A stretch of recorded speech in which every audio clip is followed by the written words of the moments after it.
നിയമസഭാ തെരഞ്ഞെടുപ്പ് പ്രഖ്യാപിക്കുന്നതിന് മുൻപ് തന്നെ ഇത്തവണ കേരളം BJP ഭരിക്കുമെന്ന് പറഞ്ഞ നേതാക്കന്മാരുണ്ട്. ആര് ഭരിക്കണമെന്ന് BJP തീരുമാനിക്കുമെന്ന് പറഞ്ഞവരുമുണ്ട്.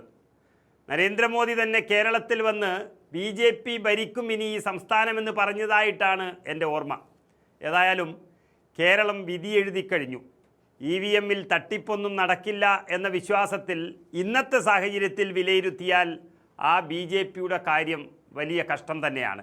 കാരണം 35 സീറ്റ് വരെ കിട്ടുമെന്ന് പറഞ്ഞവർ അവസാനം 12 സീറ്റ് കിട്ടുമെന്ന് അമിത്ഷാ തന്നെ വന്ന് പറഞ്ഞതും എല്ലാം വെച്ച് നോക്കുമ്പോൾ വലിയ ആവേശത്തിലായിരുന്നു കേരളത്തിലെ BJP.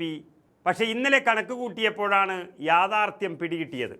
വെറും 2 സീറ്റുകൾ കിട്ടിയാൽ ഭാഗ്യം എന്ന വിലയിരുത്തലാണ് BJP നേതൃത്വം തന്നെ അർദ്ധരാത്രി വരെ തിരുവനന്തപുരത്ത് ഇരുന്ന് വിലയിരുത്തിയത്.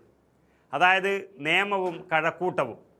ആ 2 മണ്ഡലങ്ങൾ മാത്രമായി നിലവിൽ BJPയുടെ വിലയിരുത്തൽ ഒതുങ്ങുകയാണ്. നേമത്ത് രാജീവ് ചന്ദ്രശേഖറിൻ്റെയും കഴക്കൂട്ടത്ത് V മുരളീധരൻ്റെയും വിജയം ഉറപ്പെന്ന് വിലയിരുത്തിയാണ് ഇന്നലെ രാത്രി ഏറെ വൈകി നേതാക്കൾ പിരിഞ്ഞത് എന്നാണ് അറിയുന്നത്. അതുപോലെ തിരുവനന്തപുരത്തെ തന്നെ കാട്ടാക്കട, വട്ടിയൂർക്കാവ്, ആറ്റിങ്ങൽ, കൊല്ലത്തെ ചാത്തന്നൂർ, കാസർഗോട്ടെ മഞ്ചേശ്വരം, കാസർഗോഡ്, പാലക്കാട് എന്നീ മണ്ഡലങ്ങളടക്കം ഏകദേശം 10ഓളം മണ്ഡലങ്ങളിൽ അട്ടിമറിക്ക് സാധ്യതയുണ്ടെന്നും BJP പറയുന്നുണ്ടെങ്കിലും അങ്ങനെയൊരു സംഭവം ഇല്ല എന്ന് രാഷ്ട്രീയ നിരീക്ഷകരും വ്യക്തമാക്കുന്നു. അതിൽ തന്നെ ഈ 2 സീറ്റുകൾ കിട്ടും എന്ന് പറയുന്നതും സംശയത്തിൻ്റെ നിഴലിലാണ്.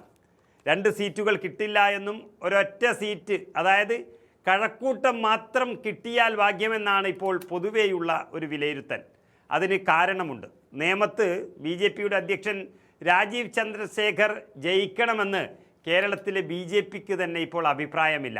അദ്ദേഹം നടപ്പിലാക്കുന്ന ഈ രാഷ്ട്രീയ രീതി, അദ്ദേഹം BJPയെ നയിക്കുന്ന രീതി, ഇതൊക്കെ സാധാരണ BJP പ്രവർത്തകർക്കും നേതാക്കന്മാർക്കും ഇഷ്ടപ്പെടുന്നില്ല എന്നുള്ളതാണ് സത്യം. അതുകൊണ്ട് തന്നെ ഒരു ദേശാടന പക്ഷിയെപ്പോലെ എത്തുന്ന നേതാവിന് അദ്ദേഹത്തെ ഇവിടെ വിജയിപ്പിച്ച് അയക്കേണ്ട ആവശ്യമില്ല എന്നുള്ളത് നേമത്തെ വോട്ടർമാർ തീരുമാനിച്ചതും അത്ഭുതപ്പെടാനില്ല. അതുകൊണ്ട് തന്നെ UDF LDF മുന്നണിയിലെ സ്ഥാനാർത്ഥികളിൽ നല്ലൊരാളെ അവർ നിശ്ചയിക്കുമെന്നുള്ള വാർത്തകളും പുറത്തു വരുന്നുണ്ട്. അങ്ങനെ വരുമ്പോൾ പല കാരണങ്ങൾ കൊണ്ട് അനഭിമതനായി മാറിയ ശിവൻകുട്ടിയേക്കാളും നാട്ടുകാരനായ യുവനേതാവ് ശബരിനാഥനെ മതി എന്നൊരു വലിയൊരു മാറ്റത്തിനായി നിയമം ആഗ്രഹിച്ചു തുടങ്ങിയിട്ടുണ്ട് ഈ തെരഞ്ഞെടുപ്പിൻ്റെ അവസാന നിമിഷത്തിൽ എന്നുള്ളതാണ് രാഷ്ട്രീയ നിരീക്ഷകരുടെ ഒരു വിലയിരുത്തൽ. ന്യൂനപക്ഷ വോട്ടുകൾ വിഘടിപ്പിക്കാൻ ശ്രമിച്ചുവെങ്കിലും അത് നടന്നില്ലെന്നും രാഷ്ട്രീയ സാഹചര്യങ്ങൾ UDFന് അനുകൂലമായിരുന്നുവെന്നും അട്ടിമറി ഉണ്ടാകുമെന്നും ശബരിനാഥൻ പറയുന്നു. അതിശക്തമായ UDF മുന്നേറ്റത്തിൽ രാജീവ് ചന്ദ്രശേഖറും അങ്ങനെ മുങ്ങിപ്പോകും എന്നുള്ളതാണ് രാഷ്ട്രീയ നിരീക്ഷകരുടെ വിലയിരുത്തൽ. അതുപോലെ കഴക്കൂട്ടം മണ്ഡലമാണെങ്കിൽ വലിയൊരു അട്ടിമറിക്ക് നിൽക്കുകയാണ്. അത് BJP സ്ഥാനാർത്ഥിക്ക് തുണയാകുന്നത് ശബരിമല വിഷയം തന്നെയാണ്. ശബരിമല ശാസ്താവിൻ്റെ സ്വർണം മോഷ്ടിക്കാൻ ആദ്യ നടപടികൾ തുടങ്ങിയത് തന്നെ അന്നത്തെ ദേവസ്വം മന്ത്രിയായിരുന്ന കടകംപള്ളി സുരേന്ദ്രൻ്റെ നേതൃത്വത്തിലായിരുന്നു എന്ന് വ്യക്തമായത് പല മൊഴികളുടെ അടിസ്ഥാനത്തിലാണ്.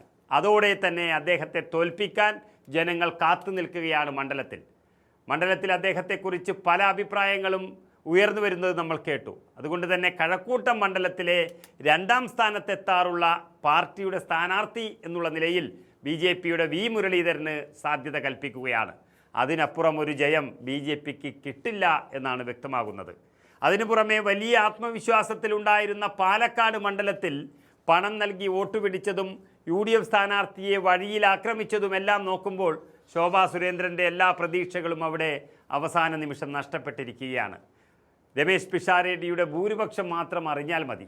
അതുപോലെ കാസർഗോഡ് ജില്ലയിലെ മഞ്ചേശ്വരം മണ്ഡലത്തിൽ 2 തവണയായി 1000-ൽ താഴെ ഭൂരിപക്ഷത്തിൽ ജയിച്ച K സുരേന്ദ്രൻ ഇത്തവണ മഞ്ചേശ്വരം ഒരു മത്സരമായി എടുത്തിട്ടേയില്ല എന്നുള്ളതാണ് സത്യം. അല്ലെങ്കിൽ സുരേന്ദ്രനിൽ ഒരു സ്ഥാനാർത്ഥിയുടെ മത്സരവീര്യം കാണുന്നതേയില്ല എന്നുള്ളതാണ് സത്യം. പിടിച്ചെടുക്കാൻ പോയിട്ട് പിടിച്ചു നിൽക്കാൻ വരെ ബുദ്ധിമുട്ടുന്ന സുരേന്ദ്രനെയാണ് ഇത്തവണ മഞ്ചേശ്വരം മണ്ഡലം കണ്ടത്. അതുപോലെ തന്നെ സഭയുടെ വോട്ട് കിട്ടിയിട്ടില്ല എന്ന സത്യം തിരിച്ചറിഞ്ഞ PC ജോർജും മകൻ ഷോൺ ജോർജും വലിയ കലിപ്പിലാണ്. സഭയെ നന്നായി വഴക്ക് പറയുകയും ചെയ്തിരിക്കുന്നു അവർ. അങ്ങനെ BJPക്ക് പ്രതീക്ഷയുണ്ടായിരുന്ന സീറ്റുകളെല്ലാം അവസാനം ലഭിക്കില്ലെന്നുറപ്പാകുകയും ചില കാരണങ്ങളിൽ ഒന്നിൽ മാത്രം രക്ഷപ്പെടുകയും ചെയ്യുമെന്നുള്ള ഏകദേശ ധാരണയിലെത്തിയിരിക്കുകയാണ് യഥാർത്ഥത്തിൽ BJP നേതൃത്വം.